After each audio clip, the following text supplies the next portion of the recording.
Hey guys, biracial Tiffany here. I recorded like a too long video the other day, so this is part 2 of sort of just discussing the comments that were left on the CNN Black in America, the first video I did. And since I recorded this last video, I noticed that on CNN's web page, Don Lemon wrote an article for Black in America. It's called Black and White and a Target of Both, and it's relevant to today's vlog if anyone wants to check that out. So hope you like the second part. Bye. Hey guys. Alright, BB, your comment is giving a biracial child a black identity truly one-dropping? I didn't realize embracing biracial people as black and therefore one of us was hurtful. ... The intent of the one-drop rule was to exclude others from white privilege. Blacks claim any and everybody with a little bit of black in them. Their intent is to include. Is there no difference in including... I'm assuming the question is there no difference between including and accepting biracial people into blackness? Is there no difference between that and one-dropping someone? And I don't know. I think there is a difference. Because to me, what my experience, the negative experience I have had, has been, we'll embrace you as long as you don't talk about the white stuff. So they're intertwined. In many cases. I feel that you, BB, are the kind of person who was honestly and innocently asking this because when you embrace biracial people into the black community, that's really the end of it. There aren't conditions attached.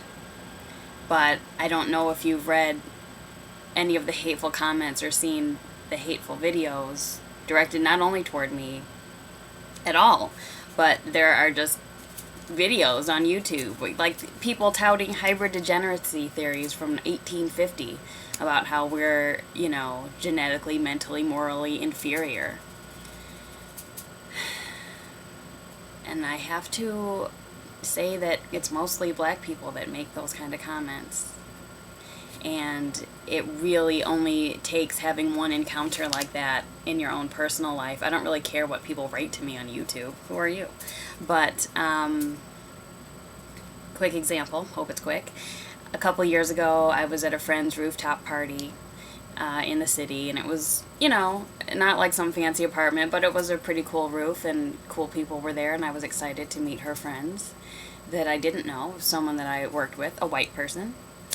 And I went with Melissa, who, if anyone has watched number 36, and someone that we worked with, our friend Jim, who went to Alice Smith with us, so you're familiar with these friends, kind of.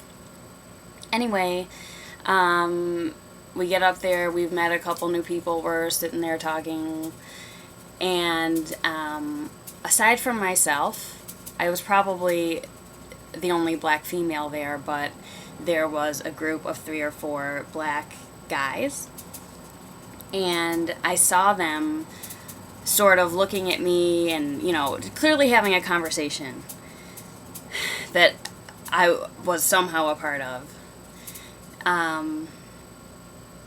And one of them came over and he was like, "What's your name? I'm Rashid. I need to ask you something. What nationality are you?" And I said, "I'm American, and my mom is black and my dad is white." And he said, I don't know what he said, but look, the conversation went back and forth about how, no, you're just black and I need to school you and you need to come with me so I can teach you who you are, and the black blood is stronger than the white blood and you have no idea who you are, you're so ignorant, blah, blah, blah. In front of like a group of 6 or 7 people, some who I knew pretty well and some who I didn't know at all. And it was astonishing. It made me so mad, and I just finally stood up and said, you know, this conversation is over. I'm secure in who I am, and I don't believe that you have anything to offer me. And I get so worked up, even right now, just thinking about that. And when he finally walked away, this guy that I didn't know, he was white, he was like, wow, I have never seen anything like that. I've never seen someone just so passionately obliterate someone's identity. And he really was floored, and I felt like that was some kind of an education for him, I guess. And it bothered me for so many days, and I just didn't understand. I don't know. It's just like haters on YouTube. I don't get it. Why? I don't know. I don't understand. I don't understand that kind of self-righteous opinion about something that really shouldn't matter to you so much. In my opinion. Like, why do my choices affect you? I don't even know you. Just walk away. And what it came down to, what I really deduced from this experience was that he must be so unhappy being black that he feels like if he has to be black only, then so do I. And he's trying to glorify it in some way. I think being black is glorious enough. I don't need anyone's help. I'm not trying to deny that I am black. I am just trying to be 100% of who I am. So, I have taken 2 other comments, BB, that I thought were, they certainly weren't a response to yours, but I do think they're relevant. I'm not racist, I'm biased, said, I think blacks, the haters, if this was in response to that video, are insecure. Whenever a person talks about being mixed, blacks tend to get defensive and angry. Thus feel mixed people are trying to place themselves above blacks on the totem pole of life, and the separation of mulattoes pisses them off, so they try to cling to us for dear life by intimidating us into a small racial box. And I understand how that may be offensive, because I understand that not every black person feels that way, not every black person cares.